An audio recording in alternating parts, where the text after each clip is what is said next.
Going on, everybody? Griffin at it again with another video, and today we're doing something a little bit different. Haven't really done anything, haven't really felt like doing anything. I figure I would do a breakdown of my COVID experience. Now, this by no means undermines the virus for anyone that's known someone that gotten very, very sick, ended up in the hospital, knowing someone that passed away because of it. This is in no way undermining that any whatsoever. Let me give you a little bit of background about myself. I am very physically active all the time. I work 12-hour shifts, throwing tires, building tires for 12 hours at a time, and I do it on a pretty regular, frequent basis. So my body is used to being physically doing exercise and doing a lot of cardio and doing a lot of really active stuff like that. I'm not the healthiest eater. I'll be the first one to say it. I don't eat healthy with meats and vegetables and all kinds of stuff. So I'm really not the greatest eater. I don't smoke, I vape, and I dip on occasion when I'm at work because I don't want to take breaks. But aside from that, nothing really too crazy. I've got a fairly normal, strong immune system. But nothing too crazy about me. Let's go back to January the 19th. I was in the process of working my 7 days in a row for my double time at work. And I woke up on the 19th and I just felt like trash. Like, I thought I had the flu. I was like, a couple days before I had, had some congestion in my head. It was, I didn't really think nothing of it. I thought it was allergies. I thought it was actually just like a head cold. And so I didn't think nothing of it. I've been taught to push and fight through any type of discomfort, pain, or anything like that. It's something that we learned in the military, and it's something that has kind of just stuck with me. Anytime that something makes me feel uncomfortable, I always push and fight through it. So that's what I tried doing. So I got up, took me a little bit of Tylenol, didn't feel good, didn't have a fever or anything. So I went to work. And everything was fine till about 1 o'clock at night when I'm sitting there building, and I'm like, dude, I'm just like, have no energy whatsoever. So I was like, well, I really hadn't ate anything, so let me make myself eat, because I had no appetite. So I was like, all right, well, let me try to get something to eat. And so I made myself eat some food that I had. And then when I would eat the food, it didn't taste bad. It didn't smell bad. It's just,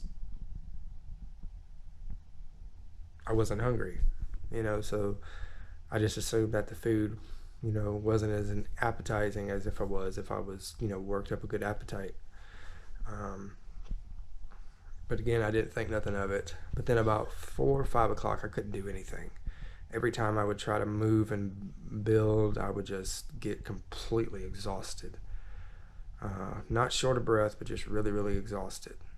So I decided, you know what, I'm about had enough of this shit. I said, I'm going to the house. I said, I didn't feel good. I felt like I was running a fever. And so I went and I told my boss, I said, hey, this is overtime for me anyway. I'm dipping out, going to the house. I'm just really burnt out because I had worked like 11 days in a row, 12 hours a day. So I was pretty spent. So he said, yeah, okay, you ain't had a day off since we came back. So, fill out your time card and we'll see you tomorrow. So that was cool. So that's what I did. I filled out my time card, turned it in, dipped the hell out. That was about 5 o'clock in the morning. When I got home, I checked my fever. It was 102.5. So I said, well, that ain't gonna work. So I took some Tylenol for my fever, And I came in here and laid down. And it was around that time that I called my boss and took a couple of vacation days because I told him, I said, dude, I'm to be honest with you, I'm feeling like complete trash. I said, I don't want to come to work sick, and I don't want to have to go through none of that COVID shit. I said, so I'm just not feeling well. Let me take a couple days and kind of recharge, and then I'll come back to work on Monday. So for the first day, that's what I did. I just kind of just chilled out. And then my symptoms started kind of dwindling off some. I made a doctor's appointment just to kind of get checked out, because one of my biggest fears is actually getting sick or getting someone else sick because of my stubbornness. So I made a doctor's appointment, and they set me up for a flu, strep, and COVID test. This was on the 21st, a couple days later. So I went in there and got the test done. It seemed a little strange when I got the test, because usually when they give you a COVID test, they like give you a brain biopsy too, because it feels like they stick the thing all the way up your nose. But this one was it was one of those rapid tests where you get back in like 15 minutes. So they just did the inside of my nose. And they said, oh, we'll be back in 15 minutes. I said, okay. So we went to Walmart to kind of get some soups and stuff so I could kind of chill out, because even if the test came back negative, I wasn't feeling well, and I was just kind of going to chill out, until we knew something. I got the call back that the COVID test came back positive. So I had two emotions at the time. One was instantly pissed off. Two was just anxious about what was going to happen. You run 100 things through your head about what's going to happen, because you see in the media and social media and all this stuff about people dying. And so for the first couple of hours, that's all there was going through my head. The idea is, well, that's it for me, type of thing. But so we got home. The doctor's office, when they talked to me, they told me I'd come back in 14 days for another test. Gave me no medicine, no advice. Pretty much, you tested positive for COVID, quarantine for 10 to 14 days. We wish you the best of luck. That's pretty much it. After that, I couldn't sleep after that for a good couple of days. If I did sleep, it'd be for like 6 hours or 3 hours, and then another 3 hours, and then insomnia was insane. My anxiety had went from being at a normal level to being completely sky high all the time. And so it's the 22nd, which would be my third day with COVID, because we're dating back to when my symptoms started. I woke up and I felt like an elephant was sitting on my chest. I had a taste, but it was like so faint. It was barely there. So naturally, a lot of the stuff that I didn't like, that I knew was good for me, I decided to eat. Like soups and vegetables and stuff like that. A lot of the stuff, even if I didn't like it, I ate it anyway, because I couldn't taste it hardly. So it didn't really matter. My sense of smell had almost completely gone. I could smell something like really strong, but the idea of smelling anything that's right in front of me, it wasn't happening. No, it was gone. So I knew right then that the test wasn't a false negative, that I actually had this thing. So what I started doing is drinking. As soon as I found out I had it, I started drinking lots and lots of water. The shortness of breath, when I would, around day 3, if I got up and moved at all, period, I got lightheaded and short of breath if I even just moved. So I mainly just stayed in bed all day for like 2 days. I didn't do anything. I just sat in bed, because there was a couple of times where I'd woken up in a full-blown panic attack because I was having this, my chest was so tight and I had so much pressure on my chest that I I couldn't take a deep breath. So it was really, really scary for me because I don't experience stuff with not being able to breathe because I'm just 33, 34 years old. You know, so I really don't have a whole lot of experience with, you know, that kind of stuff like that because just never had it.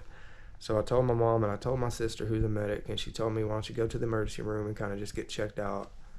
And a part of me was leaning towards it being stress and anxiety over it actually being a significant problem with COVID. But I wasn't going to feel better until I went and found out. It was around that time that Chelsea went and got her and the kids tested. Because I told her, I said, listen, my biggest fear is giving this to Asher, is giving it to you, and you giving it to them. I said, so can you please just go get tested? And she wasn't feeling good at the time either. She was having a headache and she was starting to feel body aches and stuff. So I said, please go get tested. So I was worried about that, but went to the hospital. He checked my lungs, checked my breathing. He said my breathing was diminished, but he said that's probably just because of COVID, but he wanted to be sure. So he did some blood work. He checked the enzymes in your heart. And what they do is the enzymes in the heart muscle, it checks the damage of the heart muscle to see if you've had a heart attack or if there's any other problems with your heart. He did that. They did a chest x-ray and an EKG and something else. But anyway, he came in there and he told me my chest x-ray was clean. We was mainly up there because we were just trying to make sure that I did not have pneumonia because I felt like there was fluid on my chest. But it was clean. Enzyme levels were normal. Heart was good. Lungs were good. He said that the tightness in my chest could be a numerous amount of things. But I'll tell you what it is. I didn't find out what it was until later on. We're on my way home. He prescribes me some vitamins, some D3, some zinc, vitamin C, vitamin D, some melatonin, which is probably the most significant thing for somebody like me. I'm going to keep taking these vitamins after the fact because they're just really healthy for you and they kind of help you combat, you know, I want to make sure that I don't get it again type of thing until I get the vaccine. After that day, everything kind of started looking up. Kind of. I noticed that if I got on social media and got in the news and stuff like that, that my chest would start hurting. Most of this virus for me has been psychological. It's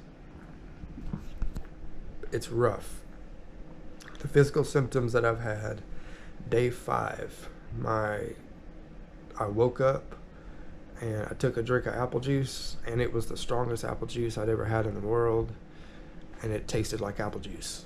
So I got my taste back after a couple days, which I consider myself lucky, I guess.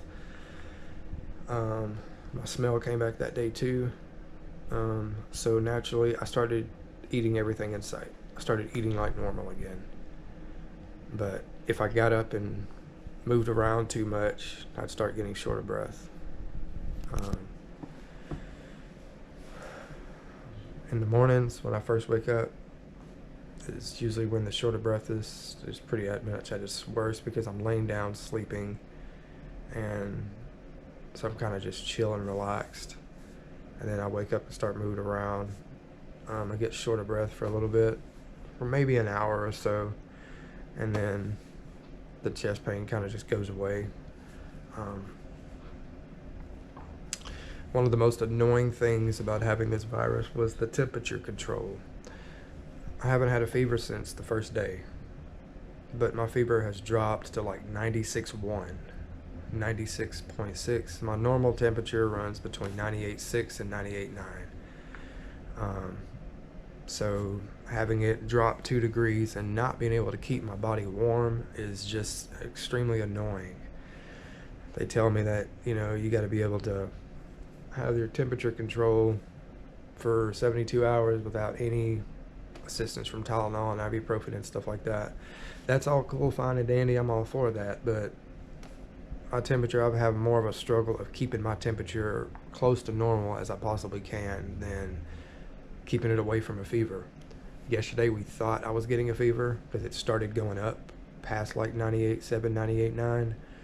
So we took some Tylenol just to kind of nip it in the butt before it started getting to that point. So really not all that fun. It's annoying because I've never had problems with temperatures dropping, but it seems to be going on a lot with people with COVID. Their temperature seems to drop a little bit lower than normal when they're getting ready to try to combat the virus out. Day 6, I started having diarrhea. There are some people that get diarrhea. They get diarrhea quite a bit. When I got it, I was super excited. Diarrhea is the body's way of pushing unwanted particles out of your body.